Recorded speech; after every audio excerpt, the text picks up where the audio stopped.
여러분 반갑습니다. 잠시 기도드리고 말씀 듣도록 하겠습니다. 존귀하신 하나님 아버지, 너무나 감사합니다. 오늘도 말씀으로 찾아오시는 주님을 만나게 하시고 그 만남을 통하여 새 힘 얻고 거룩한 삶을 통하여서 많은 심령들에게 또한 격려하고 위로하는 말씀의 삶을 살아드릴 수 있는 저희들 되어질 수 있도록 주님께서 함께하여 주옵소서. 예수님의 이름으로 기도드립니다. 아멘. 함께 찬양 드리겠습니다. 찬송가 445장 되겠습니다. 찬송가 445장 태산을 넘어 한국에 가도 함께 드리도록 하죠.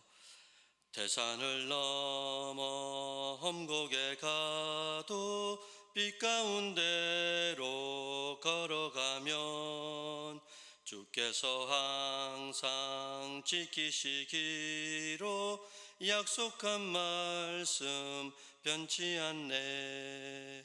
하늘의 영광 나의 맘속에 차고도 넘쳐 할렐루야를 힘차게 불러 영원히 주를 찬양하리. 캄캄한 밤에 다닐지라도 주께서 나의 길 되시고 나에게 밝은 빛이 되시니 길 잃어버릴 염려 없네. 하늘의 영광 나의 맘속에 차고도 넘쳐 할렐루야를 힘차게 불러 영원히 주를 찬양하리. 광명한 그 빛 마음에 받아 찬란한 천국 바라보고 할렐루야를 힘차게 불러 날마다 빛에 걸어가리. 하늘의 영광 나의 맘속에 차고도 넘쳐 할렐루야를 힘차게 불러 영원히 주를 찬양하리. 아멘. 오늘 주실 말씀 보시겠습니다. 요한복음 14장 25절로 31절까지 함께 보실까요? 신약성경 173페이지 되겠습니다. 요한복음 14장 25절로 31절까지 제가 읽어드리겠습니다. 내가 아직 너희와 함께 있어서 이 말을 너희에게 하였거니와 보혜사 곧 아버지께서 내 이름으로 보내실 성령 그가 너희에게 모든 것을 가르치고 내가 너희에게 말한 모든 것을 생각나게 하리라. 평안을 너희에게 끼치노니 곧 나의 평안을 너희에게 주노라. 내가 너희에게 주는 것은 세상이 주는 것과 같지 아니하니라. 너희는 마음에 근심하지도 말고 두려워하지도 말라. 내가 갔다가 너희에게로 온다 하는 말을 너희가 들었나니 나를 사랑하였더라면 내가 아버지께로 감을 기뻐하였으리라. 아버지는 나보다 크심이라. 이제 일이 끝나기 전에 너희에게 말한 것은 일이 일어날 때에 너희로 믿게 하려 함이라. 이후에는 내가 너희와 말을 많이 하지 아니하리니 이 세상의 임금이 오겠음이라. 그러나 그는 내게 관계할 것이 없으니 오직 내가 아버지를 사랑하는 것과 아버지께서 명하신 대로 행하는 것을 세상이 알게 하려 함이로라. 일어나라 여기서 떠나자 하시니라. 아멘. 여러분들 반갑습니다. 사랑하는 온천제일교회 권성 여러분들, 요즘 여러분들은 무슨 생각을 가장 많이 하시는지요? 요한복음 14장은 예수님이 떠난다는 말에 제자들은 근심하기 시작합니다. 그래서 14장 1절에서부터 근심하지 말라라는 말씀으로 시작하고 있죠. 그리고 우리가 읽은 오늘 본문에서도 예수님은 근심하지 마라, 두려워할 수 있는 그런 상황 가운데서도 두려워하지 마라. 왜냐하면 내가 주는 평안으로 살 수 있다라는 이 위로의 말씀을 주님께서 전하고 있습니다. 오늘 이 시간에는 성령님은 진정 누구신가, 어떤 분인가, 그 성령님을 깨닫고 성령님을 더욱 의지합시다 라는 제목으로 말씀의 은혜를 나누려고 합니다. 오늘 이 말씀을 듣는 여러분들 각자에게 한번 자문해 보실까요? 성령님은 나에게 과연 누구신가? 성령님은 나에게 어떤 분인가? 여러분, 성령님께서 어떤 분이시길래 그분을 우리가 의지해야 하고 그분과 동행해야 되는가? 오늘 본문의 26절에 보시면 그에 대한 답이 나와 있습니다. 첫 번째로 성령님은 보혜사라는 독특한 이름의 소유자로 설명하고 있어요. 두 번째는 성령님을 우리가 어떤 경로로 받게 되는지, 그 성령님을 우리 안에 내주하게 되는 그 경로를 또한 26절에 말씀하고 있습니다. 그리고 세 번째는 우리 안에 어떤 경로를 통하여 오신 이 성령님이 어떤 사역을 하시는가 라는 것을 오늘 26절 이 한 절 안에 포함하고 있다는 것이죠. 먼저 살펴볼 것은 성령님은 보혜사다라는 겁니다. 우리가 잘 알고 있잖아요. 보혜사라는 말은 보자가 뭡니까? 보호해 주시고, 은자는요 은혜를 주시고, 사자는요 가르쳐 주시는 교사라는 뜻입니다. 그래서 우리가 많이 들은 것처럼 헬라어로는 파라클레토스라 그러죠. 파라라는 말은 채측근에서라는 뜻이고, 클레오라는 말은 부른다는 뜻입니다. 연이어서 말을 하면은 채측근에서 우리를 부른단 말이죠. 성령께서 우리 안에 오셔가지고 어디로 부를까요? 성령이라는 이 이름 뜻을 보시면 거룩한 영이라는 뜻이잖아요. 그러니까 성령은 거룩한 영이니까 우리를 부를 때 어디로 부른단 말입니까? 당연히 거룩한 곳으로 부르는 거죠. 우리는 이 역으로 말하면 이런 거죠. 우리는 1%도 거룩이 없는 존재입니다. 그런데 절대 거룩이신 성령께서 우리에게 오셔가지고 내주하시면서 거룩한 삶의 자리로 우리를 부르는 분이 바로 보혜사, 파라클레토스, 성령이라는 말씀이죠.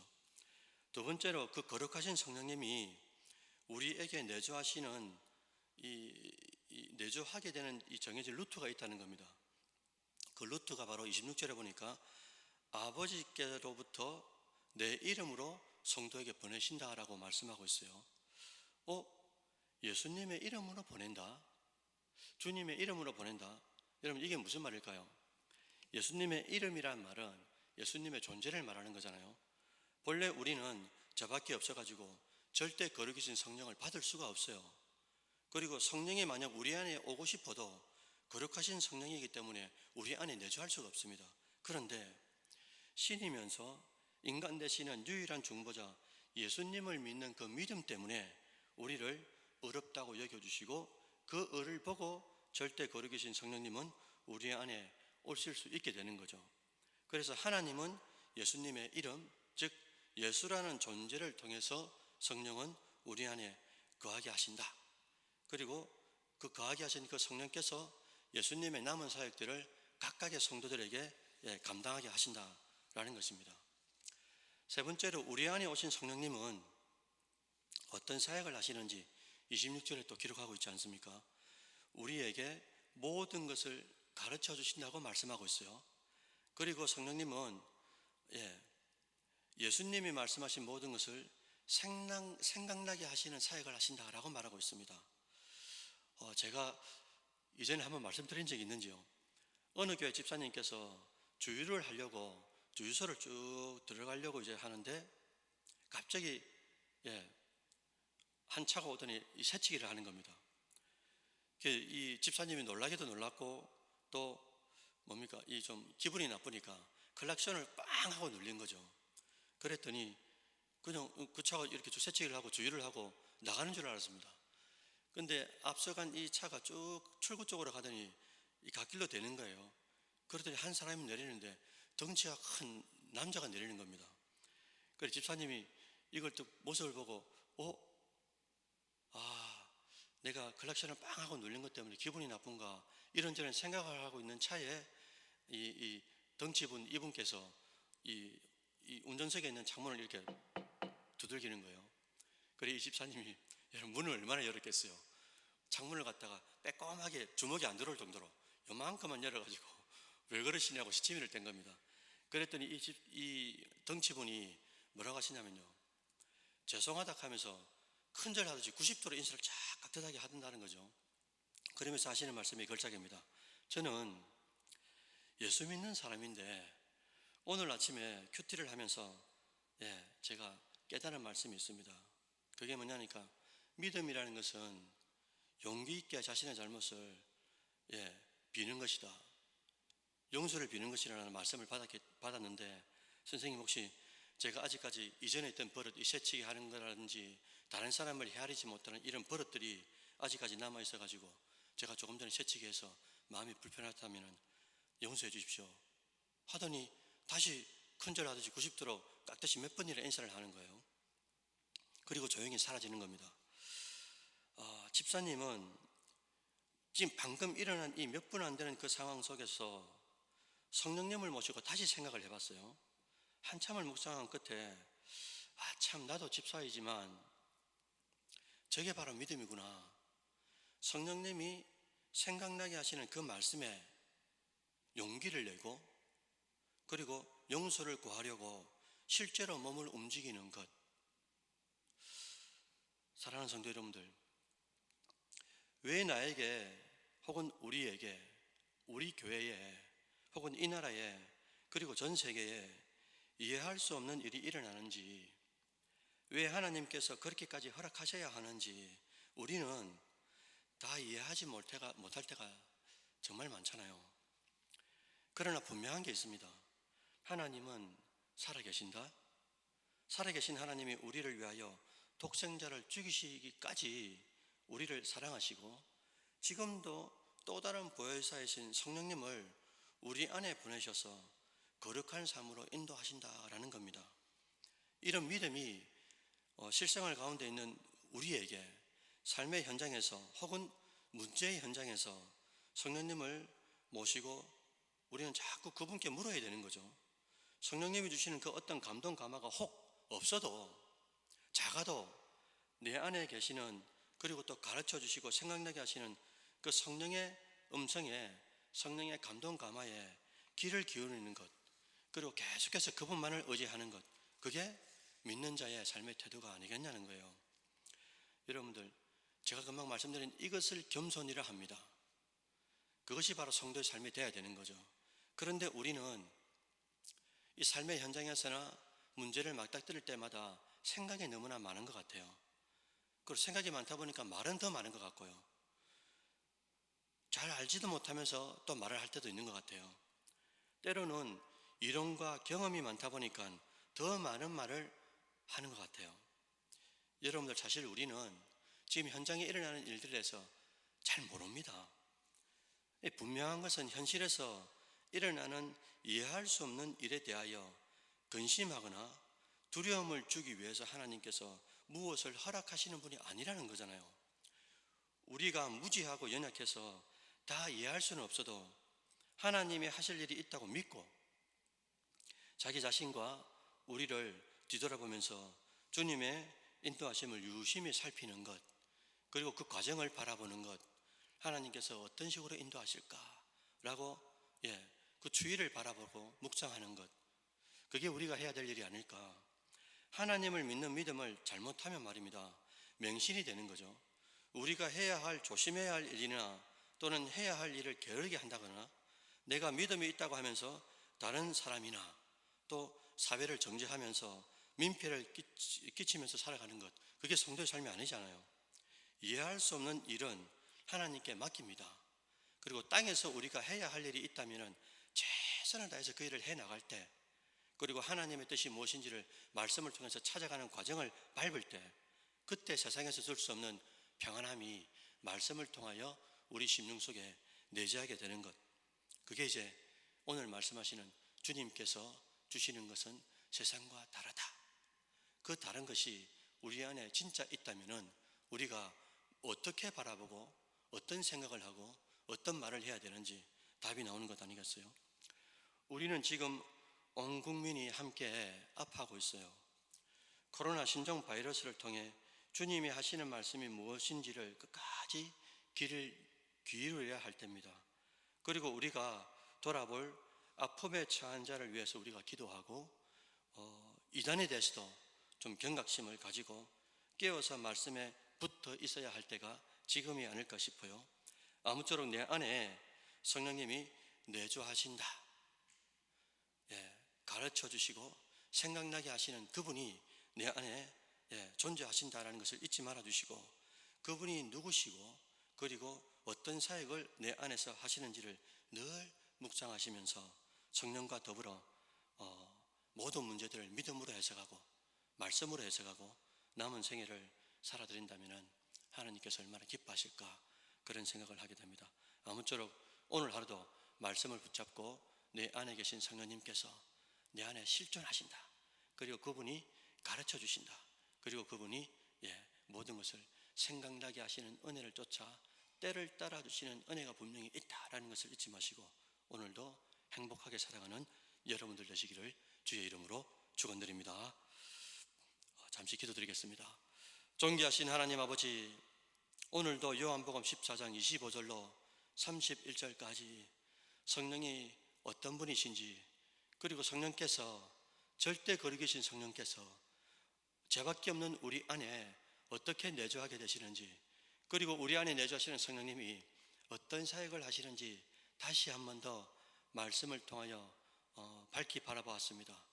살아계신 아버지, 일어나는 문제의 현장 속에서 우리가 어떻게 해석하고 어떻게 바라보고 어떻게 대처해야 되는지 각자 안에 계신 성령께서 묵상할 때마다 세미한 음성을 들려주시고 감동 감화해 주셔서 남아있는 생애가 성령과 동행하고 동거할 수 있는 믿음의 삶을 살아드릴 수 있는 귀한 권속들 되어질 수 있도록 주님께서 함께하여 주옵소서.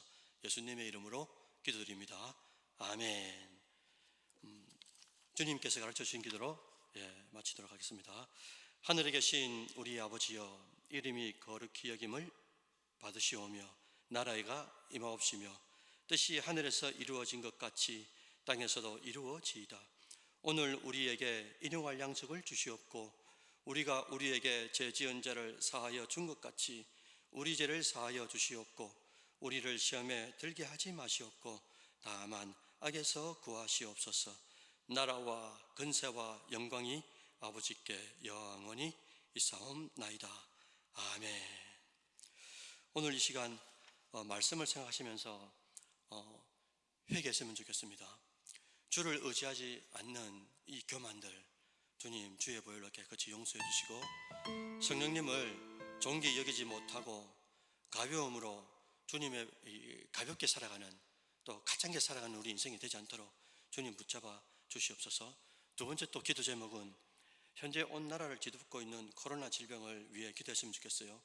이 나라 조국교회가 이번 일을 통해서 함께 예배 드린다는 것이, 공동체 안에서 함께 자연스럽게 예배 드린다는 것이 얼마나 감사한지, 감사함을 다시 한 번 더 회복하게 하시고, 또한 철저히 가난한 심령이 저희들이 되게 하셔서 강함 되시는 주님만을 의지하는 계기가 되게 해달라고 기도했으면 좋겠고요. 또 세 번째로는 여러분들 온천교회를 위해서 함께 기도했으면 좋겠습니다. 우리 바로 이웃교회 아닙니까? 아픔을 겪고 있는데 이것 또한 하나님의 역전과 반전의 계기가 되게 하시고 더욱 정화되고 부흥하는 계기가 되게 해달라고 이웃교회인 온천교회를 위해서 여러분 기도해 주시고, 마지막으로 신천지 이단을 위해서 한번 기도했으면 좋겠어요. 가짜 진리로 영혼들을 현혹하고 거짓과 술수를 통해서 기존 교회와 사회를 어지럽게 만드는 이단 집단을 하나님 제거해 주시고 더욱더 교회로서의 역할들을 잘 감당할 수 있는 기존 교회가 될 수 있도록, 우리 온천교회가 될 수 있도록 주님 붙잡아 주시옵소서. 요한복음 14장 14절에 주님의 이름으로 무엇이든지 구하면 행하신다고 약속해 주셨습니다. 오늘 이 시간도 약속의 말씀을 붙잡고 주의 한번 외치면서 자유롭게 기도하시다가 돌아가시도록 하겠습니다. 주의 한번 외치면서 하나님 앞에 나아가도록 하지요. 주여, 살아계신 하나님 아버지 감사합니다. 오늘 이 시간도 말씀으로 찾아오시는 주님을 만나게 하시고 그 만남 가운데 다시금 말씀으로 깨닫게 하시고 깨달은 말씀을 통하여 모든 현장과 또 아버지 현실의 문제들을 해석하고 은혜를 해석하는 저희들 되게 하시니 얼마나 감사한지요. 살아계신 하나님 아버지, 어떤 문제가 있어도 우리를 죽이려고 하시는 하나님이 아니라 어떻게 애쓰든지 살리려고 하시는 하나님의 의중을 다시 한 번 더 깨닫고 하나님의 뜻이 어디 있는지를 말씀을 통하여 성령의 감동 감화를 통하여 살아갈 수 있는 믿음의 군속들 되어질 수 있도록 주님께서 함께하여 주시옵소서. 오늘도 각자마다 기도의 소원들과 또 아버지 이 나라 이민족과 또 아버지 또 코로나 또 신종 바이러스를 통하여서 하나님이 하실 일들을 다시 한 번 더 묵상하고 그 과정 가운데서 하나님을 알 수 있는 저희들 되어질 수 있도록 주님 함께하여 주시옵소서. 특별히 우리 이웃교회 온천교회를 기억하여 주시고 또한 아버지 그 이번 일을 통하여 더욱더 교회가 정화되고 더욱더 역전과 반전의 하나님을 만날 수 있는 존귀한 기회가 되어질 수 있도록 주님께서 붙들어 주시옵소서. 우리 온천제일교회 권속들 한 심령을 아버지 붙들어 주시고 또한 아버지 함께 예배드리지 못하지만은 또한 아버지 떨어져 있는 그 가운데 성령님을 깊이 만나게 하시고 또한 아버지 그 깊은 묵상과 교제 가운데서 더욱더 하나님을 의지하고 또한 아버지 겸손히 주님 앞에 무릎 꿇을 수 있는 존귀한 심령들 되어질 수 있도록 주님께서 함께하여 주시옵소서. 오늘도 아버지 걸음걸음들마다 인도하여 주시고 생각과 모든 생각들을 주님께서 붙잡아 주시고 또한 예수 그리스도를 깊이 생각할 수 있는 복된 하루가 되어질 수 있도록 주님 함께하여 주옵소서.